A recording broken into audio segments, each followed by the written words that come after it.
And next up, we've got a short piece from Julie Calvert, who appeared with Dawn and myself last year in the theatre festival.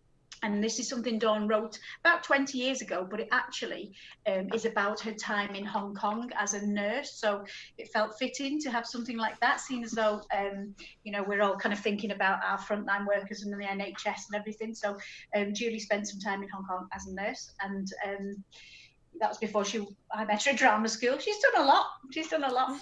And now she's writing about it, which is really great because we can share it. So there's a little clip from Julie Calvert, and it's Star Ferry Stories. Chungking Mansions, Kowloon City, Hong Kong, 40 years ago. Certainly this was no mansion. A decrepit, huge, scarred old lodging house, or infamous. I went from the sultry morning into a maze of dirty, dim halls. There was no answer to my knock. I pushed the door. The man was slumped in a wicker chair, cigarette between long fingers, eyes half closed. I wait for him to stir. I look around. I am uneasy. The room is claustrophobic, shabby, in shade. Chinese film posters tacked on the wall, coloured lanterns, faded now, echoes of some long-forgotten evening. There's a bamboo table, a single bed, a washbowl, and a grey suit hung on a rail. Welcome, my dear nurse, to Chungking Mansions. Hotel, boarding house, cockroach heaven. Don't look so worried. Oh, it looks like one, but it is not a brothel. Call me Alan, please. And you will come promptly every day, 8 till 8? Good, that's settled. Now my day can begin. I'm shaving him slowly with his old-fashioned razor and a small tablet of shaving soap. He has patrician features and cropped iron grey hair. He's tall and broad. He moves heavily. He's too shaky now, he says, to shave. The one thing to set me up is a good shave. He pats the dregs from a bottle of cologne onto his cheeks. His eyes are big and wide open in a gaunt face. He's very sick.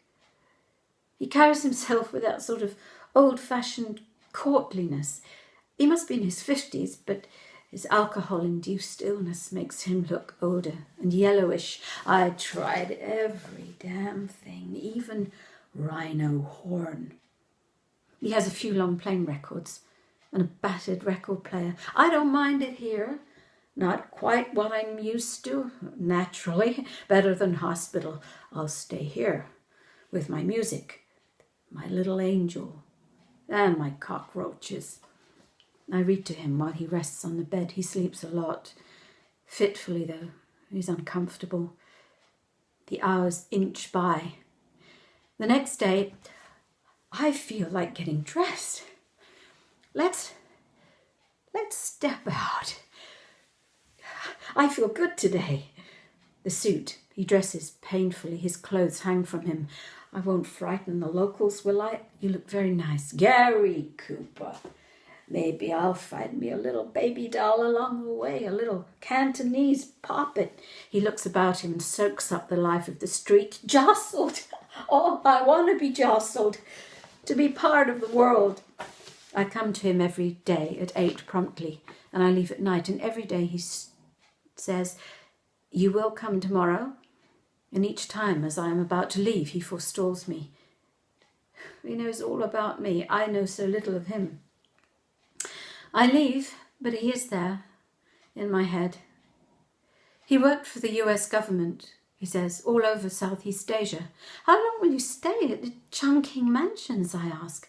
Till I get better. Or I die, dear young Carrie.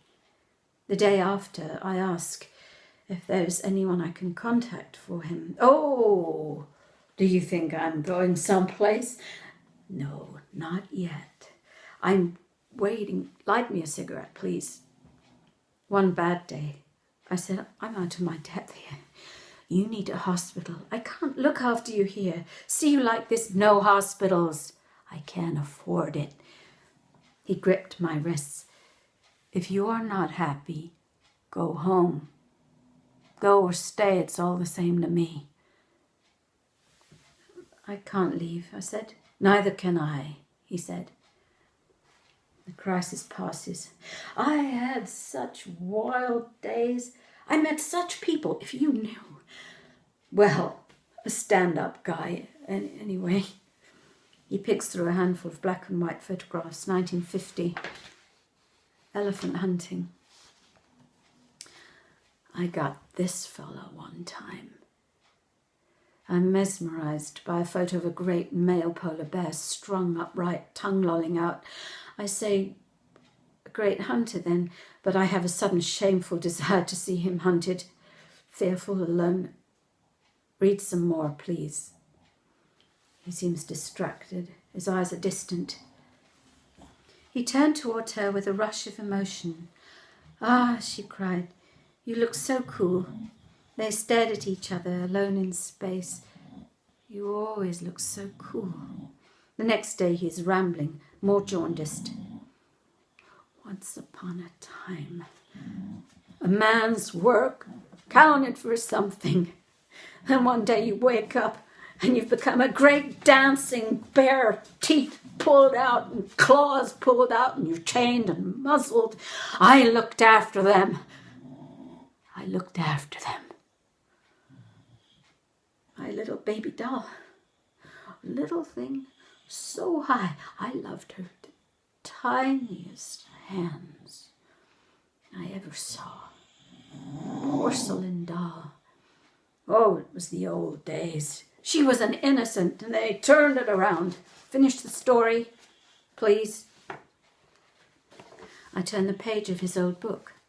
There was a photograph in black and white. A little girl with a face like a porcelain doll stares out at me. They formed a sealed fraternity, increasingly separated themselves from the ordinary world. Their own dedicated double life became the norm, and out of this grew an inbred view that held them to be above the normal process of society. Yeah, that's Julie. So I'm just thinking of when the last time I saw Julie and Dawn together and we performed, there was also Paul Hammond performing with us that night. He was alongside the creative writing group as well, and Dawn and myself and Paul had worked together before, and it just put me in mind of wanting to give him a little shout out and say we're looking forward to you doing the Authentic Acoustic, which is the next time we'll be live on here. On the 22nd of May, and we know your mum's not too good at the minute, so we're wishing her well and sending you and the family and Lisa all our love, and we look forward to working with you on the next creative stuff you're doing on the 22nd of May. So lots of love to Paul and family from everyone at the studio. So thank you to Julie there for the Star Ferry stories. And now we're going to change it up a little bit, because we've got a film from, I know they've all been films, but this is actually supposed to be a film.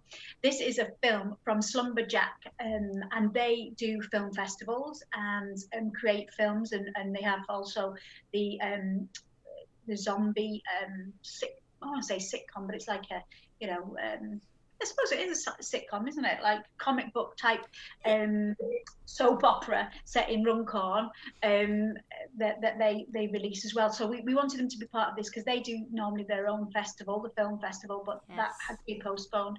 So we wanted them to be part of this. So this is a little short with somebody that you might have seen looking more like Nosferatu at the studio in it, Neil Gallagher. And it's a great little film called Degsy. So enjoy this from Slumberjack Films. Hi, my name is Peter McKiernan, writer and director of the short film you were about to see next. It's called Degsy. It's a short film about family, duty, stubbornness and loneliness in old age. I hope you enjoy it.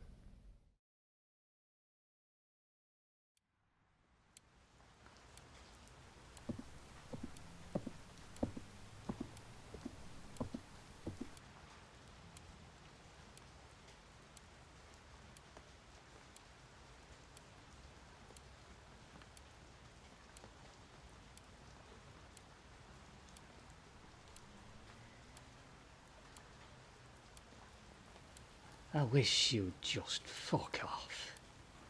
I don't want you here, and you don't want to be here. Yet every week we have to go through this ridiculous charade. When you pretend that you care, and I pretend I'm grateful for your company. You're right, Grandad. Can I get you anything? No thanks, love. Just you being here is everything I need.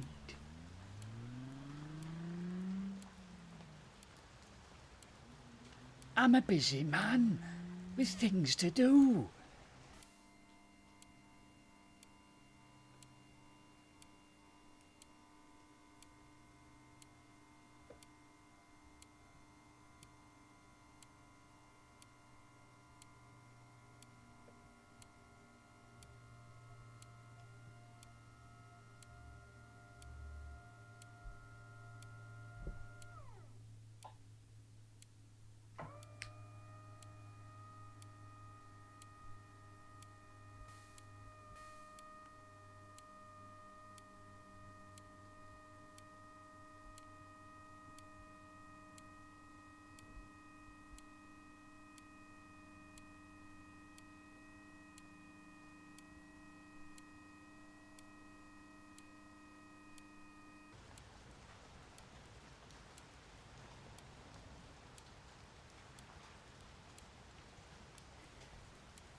Oh, bloody hell, fire. You're right, Grandad. Get me some kitchen roll. How did you manage to do that? You startled me, didn't you? Laughing at whatever it is on your doings. Have you burnt yourself? Burnt? That brew is hours old. Colder than a witch's tit it is. Give it to you, I'll do that. I'm not completely useless, you know. Look at this ruddy mess. None of this would have happened if I'd have been left alone. Why can't people just leave me alone to get on with enjoying my life?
Well, she'll be gone soon. That hour is nearly up, and then I can get back to my schedule.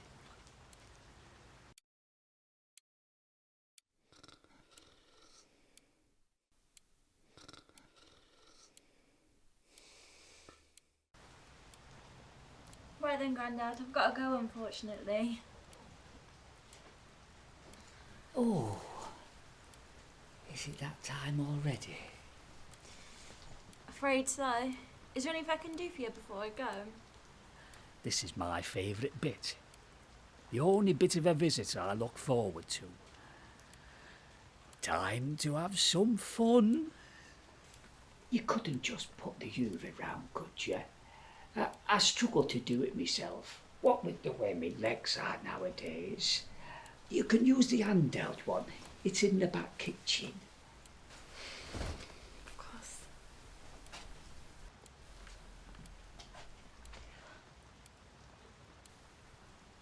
Down by me feet, love. That's where it's worst. I'm always dropping crumbs, you see. I can't help it with these arthritic hands.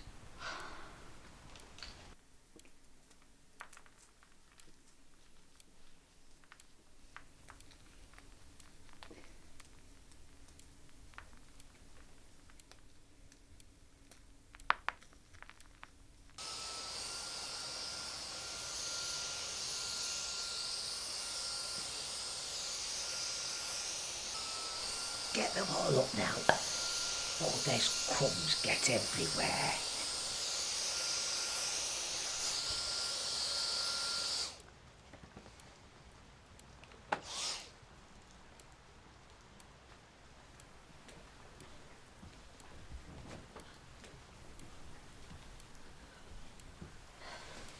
All done now, Grandad. Same time next week. Looking forward to it, love. Like a bloody hole in the head. Bye then. Give me a ring if you need anything, okay? Okay, love. Love you. Love you too.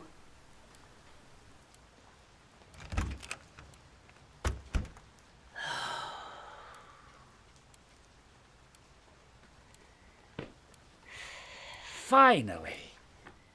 Now I've some time to get on with things.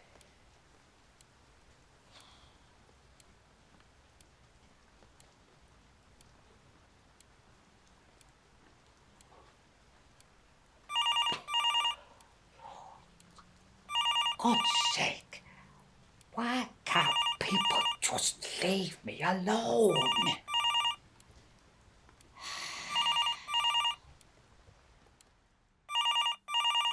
Bloody do-gooders.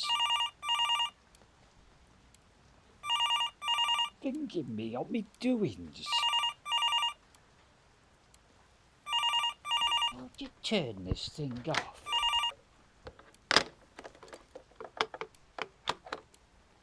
There we go.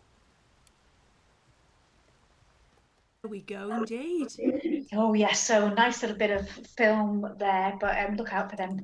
They've got stuff, you know, that you can already find lots of stuff, and I've been lucky enough to act for them as well, so that's quite nice. So, but you know, obviously, I don't want to feature heavily in this at all, so Oh no. hence why I'm going to be in the next clip as well. But that is the last time, I absolutely promise. Or is it And the tonight? only reason, and the only reason that I'm appearing this is because Jane and I, you'll know Jane Bennett from the studio and from other ways. She's a family worker for Calvert Council, and a person in her own right, but defined by those two things.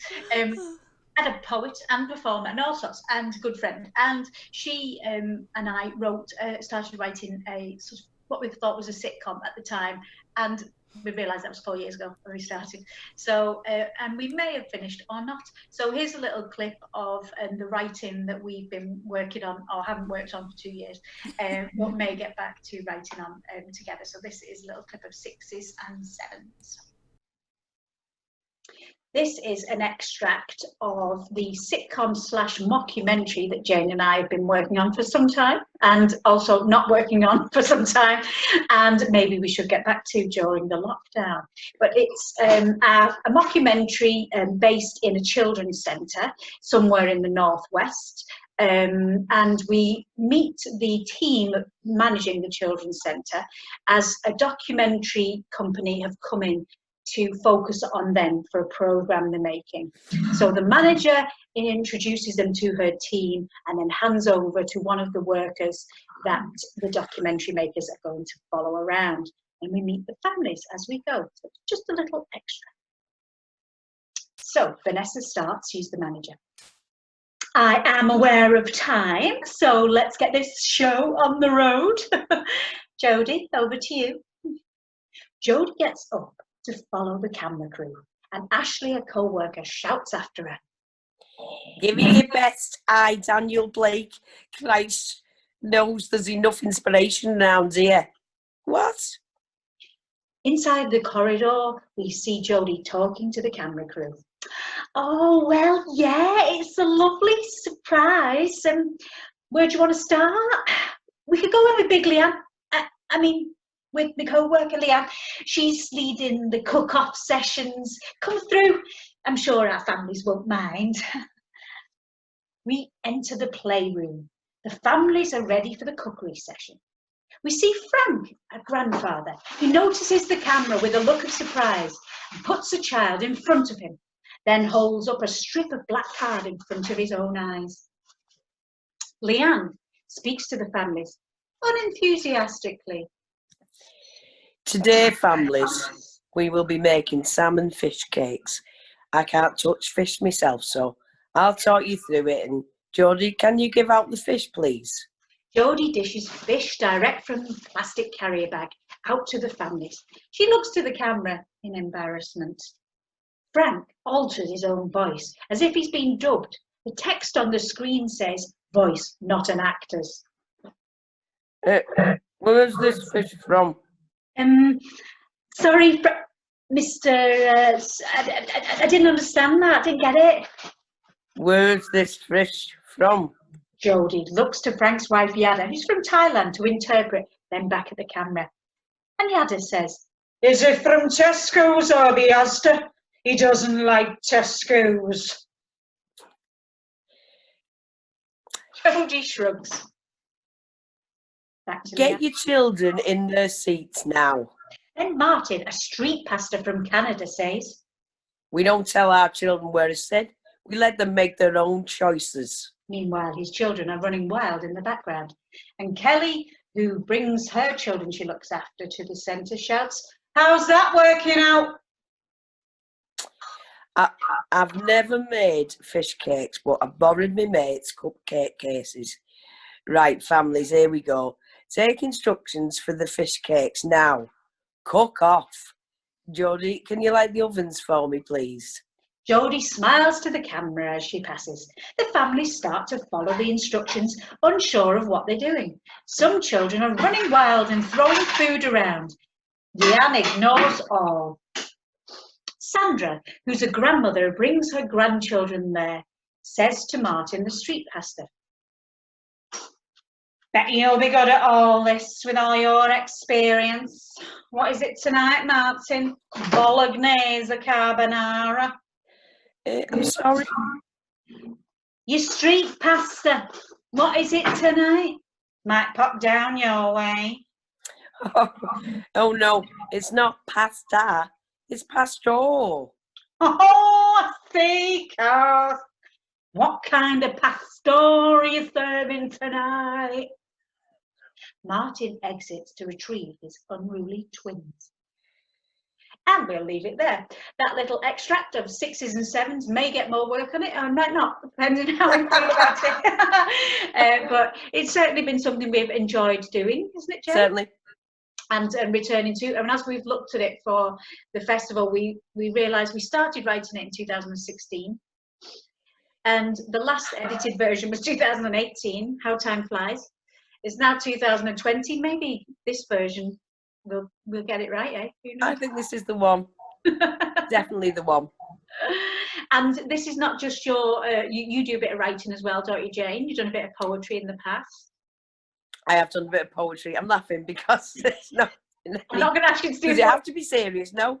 No, I have done poetry in the past. I'm poets as well. And also, starting from my days in the plastic bag factory. And then it started going on from there. And sometimes it's months of not writing any, and then sometimes I write a little bit myself. Lovely. And you've also done a bit of acting. I've directed you before, haven't I? You have, many, many years ago. It's Many about years ago when we worked for 2007. Hits. How many years ago was it? I think it was 2007, so 13. Oh. So Scrapbook the Musical was very inspirational for all of us at the time. It was Hits, our charity that we worked for, wasn't it? Yeah. And you produced, direct, you did everything with a band of Hits workers, volunteers, young people. And I played a couple of parts, but it really, I mean, it was just fantastic. And I still see people now who go, "Do you remember Scrapbook the musical? Let's have a two." Yeah. But I think Maybe the it's one time. was just, I don't think we could ever peak that because it was just No, brilliant. maybe not. And that's where I sort of got to know how brilliant our Louise was with the acting skills and directing skills, which I think is really important. Thank you for indulging me and performing and humouring me. No, and it's great. being We all still talk about it. Yeah, If it we've was not good. seen each other for ages, it's something that will stick in, and the young people, it will stick in their minds forever. Yeah, and those young people are grown up now, aren't they? Wow. Yeah. Amazing. Well, so I think we'll leave it there from us for the little delve into our sitcom / mockumentary project that we might pick up again. But it was nice to share it with you. Thank you very much. Thank you, Jane. Thank you. Bye. Just a couple of familiar faces. You may see them a fair bit. They get around. Oh, yeah. I don't know what they were on about.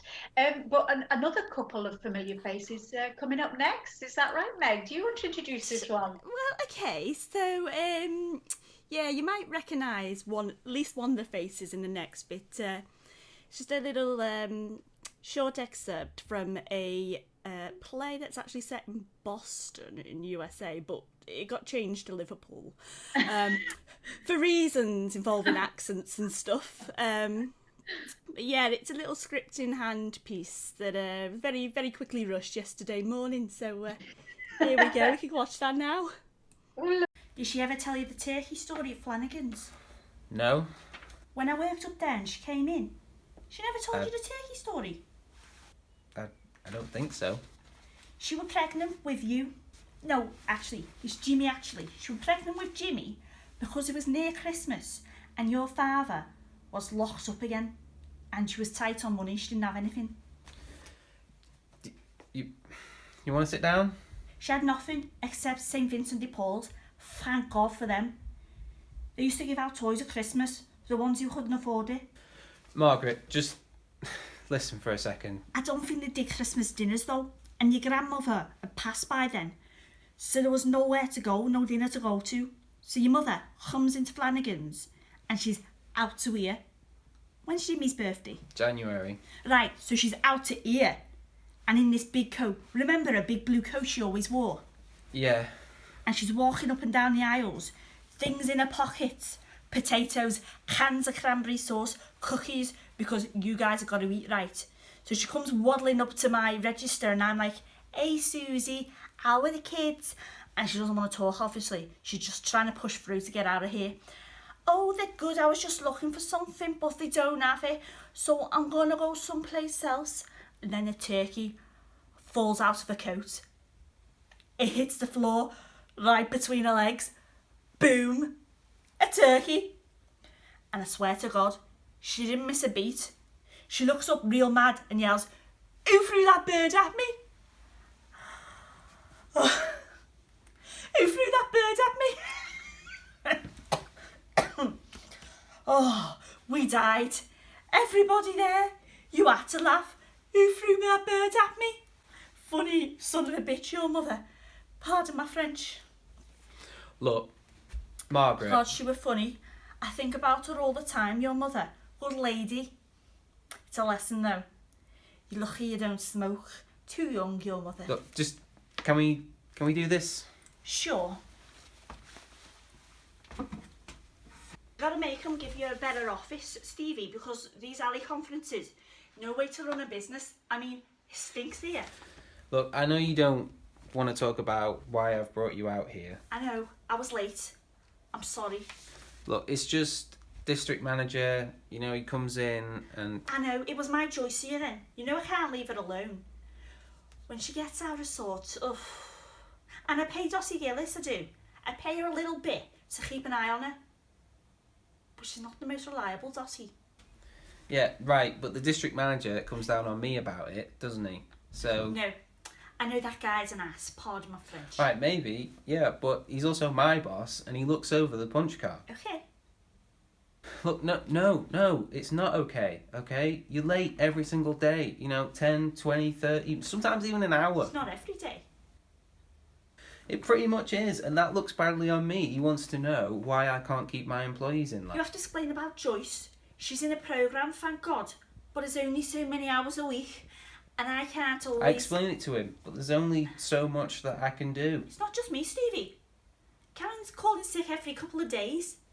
Yeah, well, I'm talking to Karen next. Well, while you've got her out here, you should ask her why she keeps telling people you're gay. What? She says you're gay. But I'm not gay? I know, So why does she say that? because you go to bingo. What? And that makes me gay? I'm just telling you what Karen says to people. You go to bingo a lot. More than I do. More than Karen does. I like bingo. Obviously.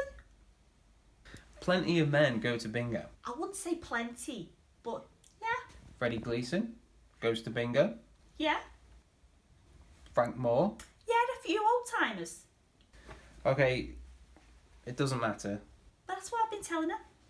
Look, alright, okay, it doesn't matter. Are you going to bring it up with her though? No, I'm going to say to her exactly what I'm saying to you now. The district manager comes in. She's right, late and a lot more than I am. Okay. And she says you're gay. Margaret. I know you're not gay. And I tell her that because you're dating, what's her name? I don't know if this is supposed to be a secret, but everyone knows you are. Except for Karen, that is. Look, can you listen to me, please? The district manager comes in, okay, and... Okay, I understand. I've been late. It won't happen again. You can tell him I got the warning. Look, no, this isn't a warning, okay? You've had warnings. This is the 7th warning I've had to give you in the last 2 months. You know I can't leave Joyce alone. You know that. She's like a baby. And Dottie doesn't always show up when she's supposed to. So what am I supposed to do? Look, it's not like I have a choice in this. If I don't let you go, then I get fired, okay? What do you mean, let me go? I told you it could happen. Now, come on. I won't be late again. Tell him, I promise. You're not reliable. You can't say that. I might be late in a while. They don't but want unreliable employees. This is a pound store. Who do you think's going to work here? You wouldn't even be out here if you weren't late. And I wouldn't be late if I had to beg someone to look after Joyce. And you know how much that costs? Someone to look after Joyce. And you're not making this easy, are you? You're making it harder. Margaret. Please, last time I got fired, it took me about 7 months to find something. And that's when things weren't too hard. But they're harder now, Stevie. I'll never find anything. A15, you can lower me to A15. That's the minimum. That's the minimum you have to pay me. I'll pretend I'm a new girl. A15. I can't, okay, I'm sorry, it's not working out. You're lucky your mother's dead. Right, okay. So there you go, that was Good People. They certainly are good people. Hey! Anyway. And that's another one that I still haven't seen because I downloaded it and it disappeared. Maybe So, it was for the best. that's something I'm saving as a little treat for myself when I watch it all back. So we're going to see somebody else that we might recognise from the studio, Richard Bradshaw, next. Yes. And he's written this piece and recorded it during the lockdown, as many have, but during it. But we've also got a piece from Richard that he did a few years ago that I filmed with him, Richard's Third, that's on YouTube already, and we'll add it to the Theatre Festival playlist so you can have a look at that. It's really worth having a look at. And then we've only got a couple of things after Rich's. We're going to have a little piece from Keith and a little piece from Frightwig, Cabaret, and a piece from our own Stephen's band TV channel. Very bizarre piece. aPAtT Lifestyle Challenge. So we've got a couple of things left for you. So we're going to start the close of the evening, moving into the piece from Richard Bradshaw. So enjoy.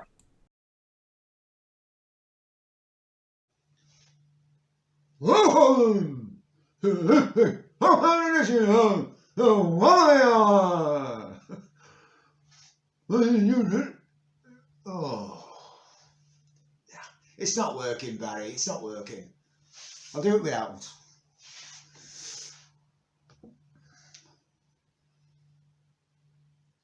Welcome to this week's lockdown edition of The Wobbly Hour, brought to you today from my kitchen. What am I like? Seriously though, in these extremely unprecedented times, I wish to speak to you about something which is important to us all, which is health and, well, being. With you in mind, we got... Hey? Is it? Oh, really? I'll do it again.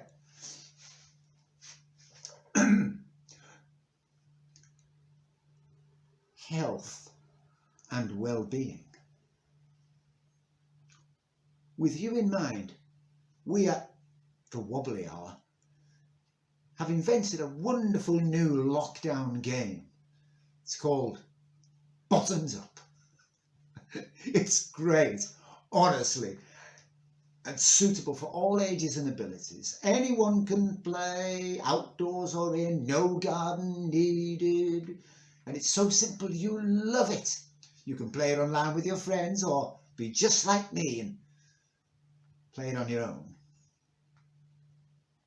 Now this is how you play.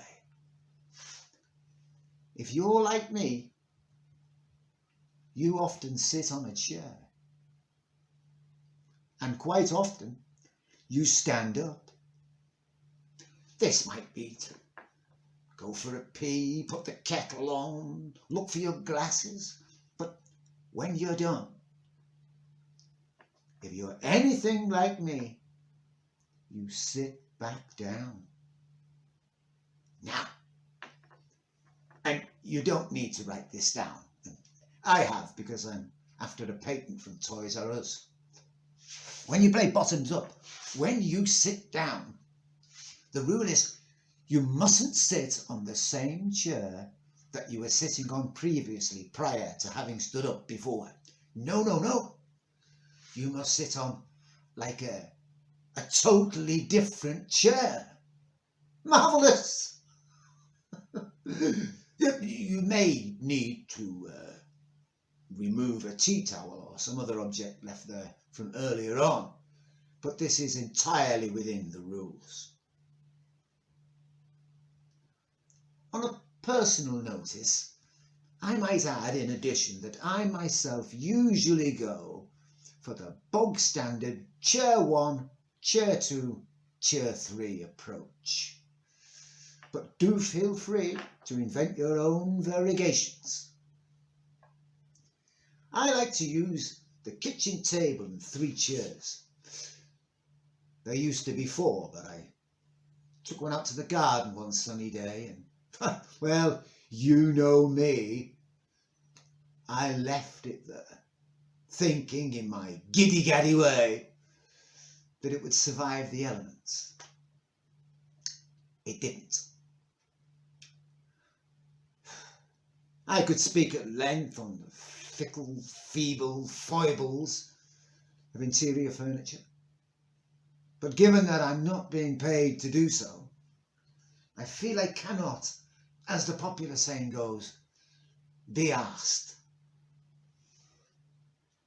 You may prefer to use a dining table, extendable or otherwise, or even had a push and open plan office desk, though in all cases a practice run is highly recommended. Also, be careful of rotating bar stools. No two are the same. There is also no limit, however, what so much on the number of chairs you can include, though a minimum of 2 is the norm. If you only have 1, why not use the edge of the bed? But if you do, as we like to say on the Wobbly Hour, don't drop off. What am I like? I play every day now. Normally after I fed the goldfish to the cat. But you'll soon agree, any time is bottoms up time. I play all the time, and you can too. So far, and I don't mean to boast, but I have done 37 complete laps of my kitchen table. As an exercise, it's little short of paranormal. I am like a whirling dervish in here at times. And I must tell you, I've never felt so well. I'm physically and mentally fit as a violin. So why not join with us, viewers?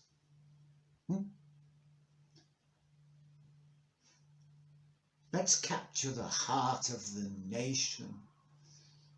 Let's get all those bottoms up. There is just the small matter of promotional donations. Those patents aren't free, you know. Don't think pandemic, think kitchen pan appeal. As Aristotle himself once remarked, a tenner each should cover it. Or was that Richard Branson? No matter. I know money is tight, and so are most of you. But if you can't spare a measly tenner, you could still be fully participational by backing our campaign to have me knighted. Oh, come on. If you can do it for some old cute pushing his Zimmer frame around the garden, bringing up ruddy great clods in the lawn, surely you can do it for me. So come on, viewers. Until I see you next week on the Wobbly Hour, I thank you for your cooperation. Send all donations to the Wobbly Hour at nigerianprincess.com. No checks, no rights, no refunds. Right? That should about do it. What's next? Who knows? Just occurred to me before for the sixes and sevens piece that Jane and I did, there were some sound effects that weren't planned. You might have heard some sound effects. Jane said, "Oh, I thought it was amazing that you were doing the sound effects at the same time." No, it was Finn making his tape and rustling bags at the appropriate time. But he didn't know it was appropriate time. He had earphones on, and I'm going, trying to do all that. Well, I think it was perfectly planned.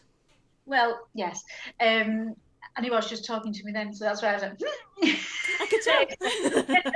I could also hear. Yes, he does. He has this moment, so he's purring there in the background. But yeah, so thanks to Rich for writing and recording that and getting that to us. It's great to see some new work and what you've been inspired to do. So now we're going to take it a little bit, darker. Going to get a little bit more moody. We're going to get by candlelight by any chance. Oh yeah, I think Okay. we are. Okay. Oh, get your candlelight. 50 candles. Very good, excellent candles there. Yeah, he's But so we've now got Keith Fielding with a little spooky little tale that he's going to tell you. And yes, listen up. "Don't be going in that parlour," said me nan, as she left the house. As soon as she was gone, I was in there like a shot. I must have been about 11 at the time, and the parlour was a fascinating place. In there was Cliff's guitars and a piano. I loved tinkling with the piano. This day, I went in there, lifted the piano lid, and then thought, what's that behind me? I turned to have a look, and there, in the parlour, was a coffin, an open coffin. When I went over to it, I screamed. But in the coffin was my great-grandma. We used to call her Ma. I ran outside and stood in the street, terrified. Ma was a lovely old lady. I mean, she wouldn't have harmed me. But to see someone dead, it was strange. I can remember her now. She was only about 4'6" high.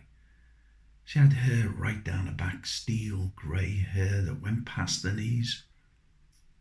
Wherever she went, you could hear her coming, because she had a walking stick, and it'd knock on the wooden floors of the old houses. I really got told off that day by my mum and my nan. I didn't go back to my nan's for 2 weeks. I was terrified. That day I did go back though. It was around about tea time. Because about then my granddad and Arcliffe had come home. My granddad worked on fruit and veg with Arcliffe, and they'd often bring us apples and oranges and bananas and things. And if I was really lucky, I'd get a sixpence or even a shilling. This day I went round and my nan was setting the table. It was only a little old house with a little table and 4 chairs in the front window. When my granddad walked in, he said to her, "Florrie, why have you set the table for 4? Is our Keith staying for tea?" I said, "No, Grandad, I've had my tea." "Oh," said my nan, "I keep forgetting that Ma's dead. I set her place for Ma." The words had no sooner left her mouth when suddenly we heard, coming up the hallway,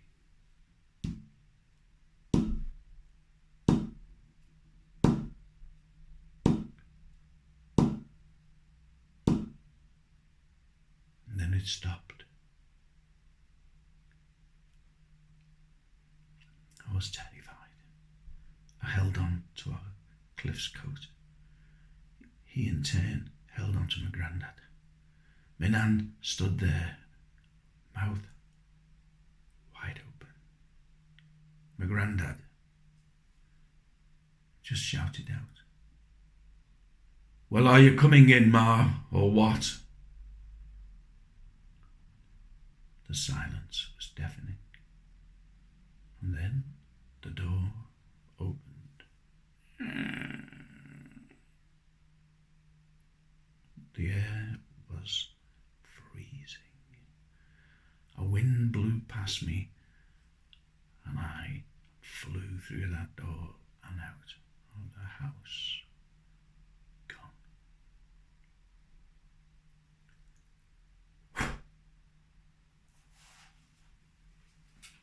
A very spooky little tale there from Keith Fielding.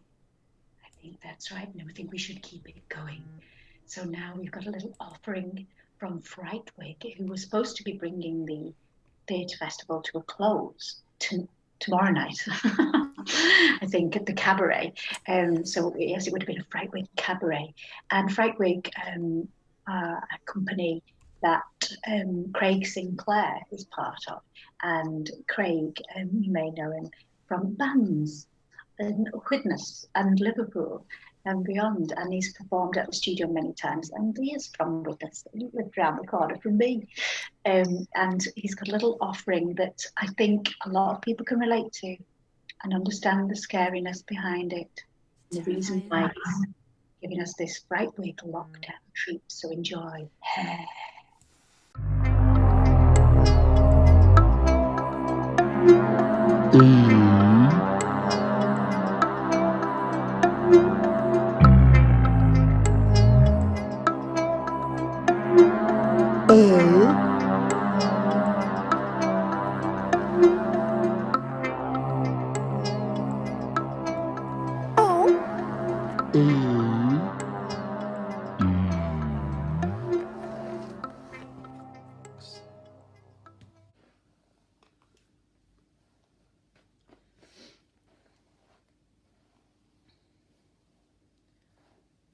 What you doing? I'm cleaning your long hairs out of the plug hole. What? I'm cleaning your long hairs out of the plug hole. What? Your long hairs. What? Your long hairs.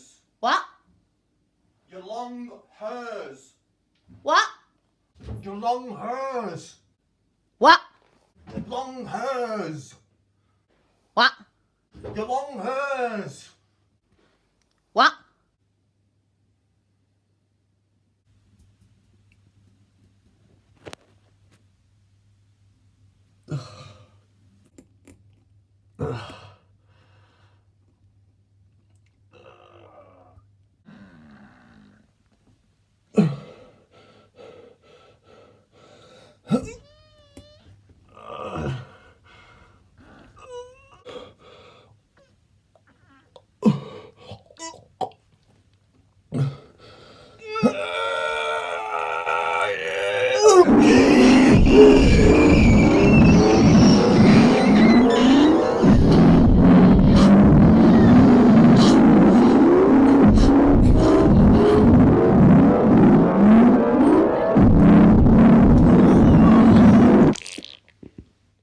Will grant you 3 wishes. Nope.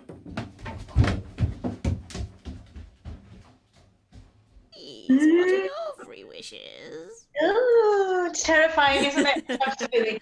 It's, I can't even look, but I did. You can't unsee it.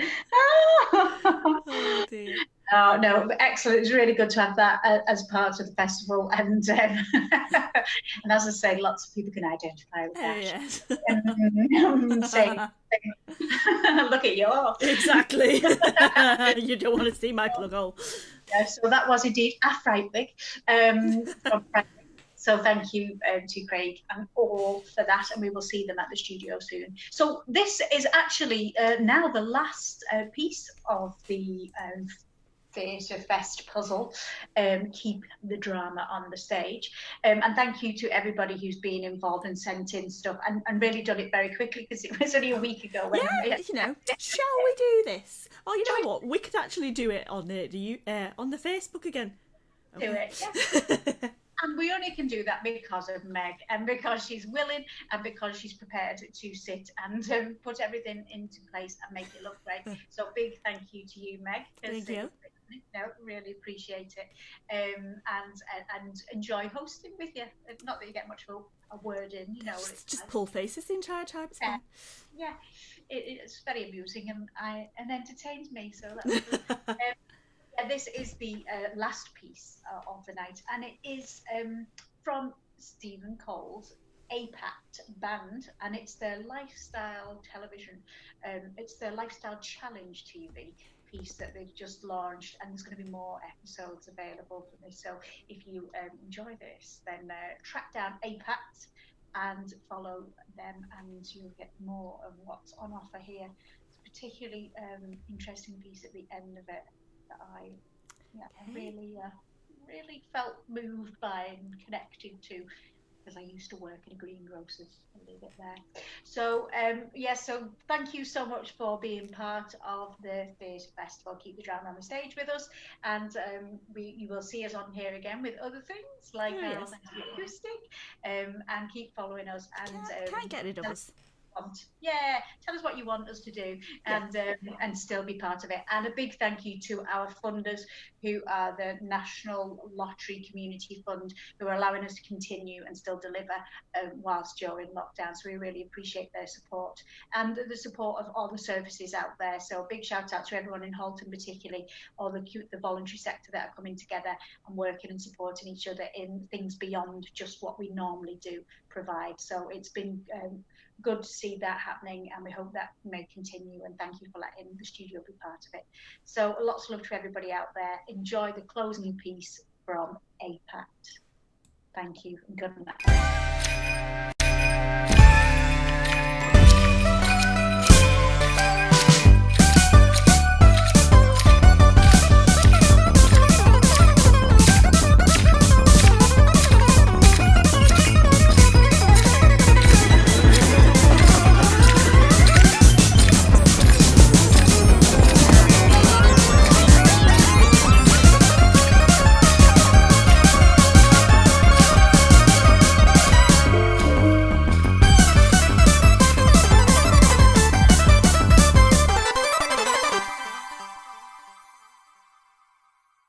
Hello, or should I say, hello, or should I say, What would you like to eat? I've been here for over 40 weeks and I'm hungry. So, let's see what's in the kitchen.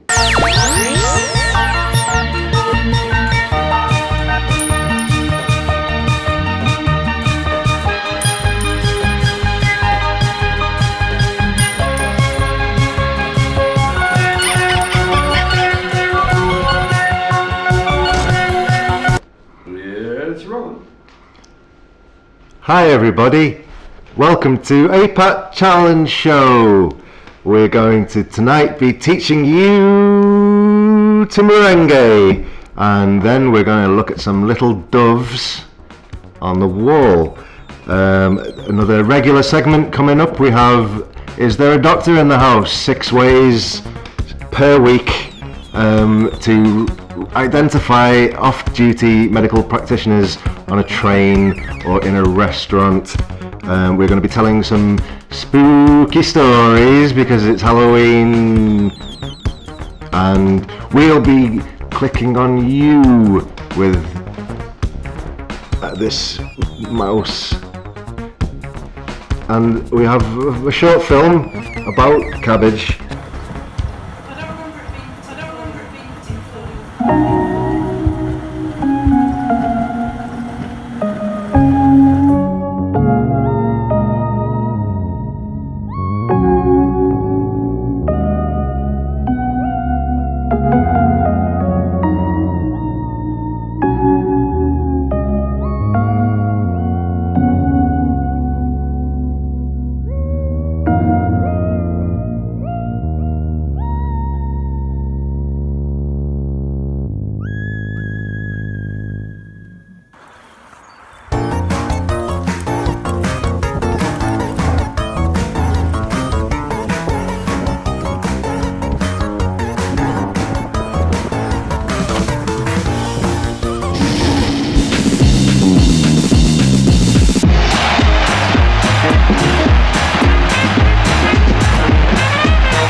The aPAtT Lifestyle Challenge channel show.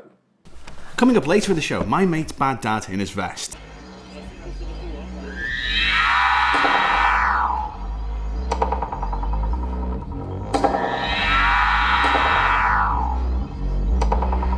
Coming up later in the show,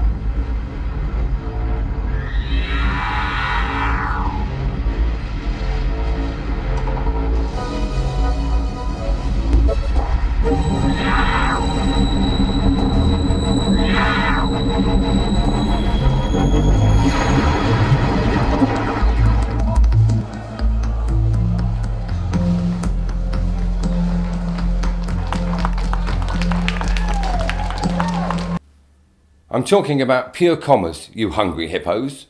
Go, yabby, quick!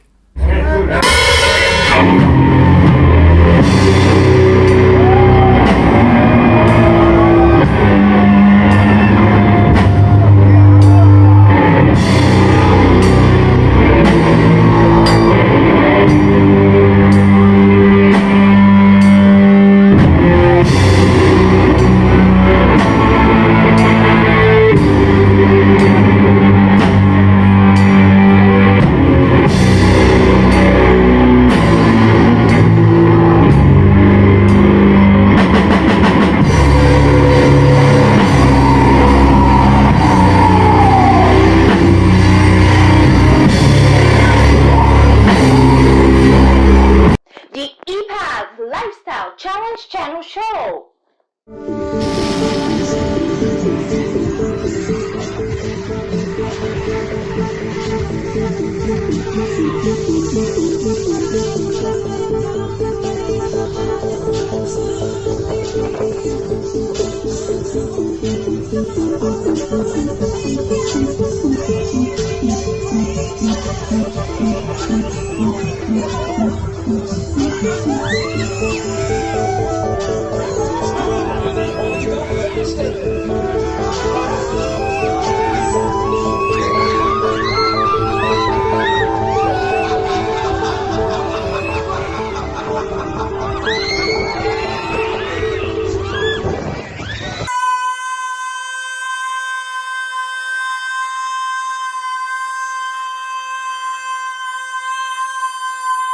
Later on, we'll be discovering whether penguin bars come in different flavours, red being like licorice, green is obviously mint, blue might be cheese and onion.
A large whistling community based around here.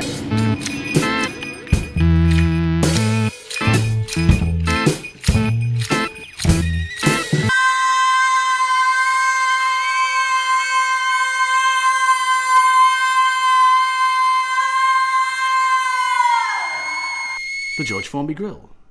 That turned out nice again. Hello, hello.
Did you want to get that going? Oh, come on, you.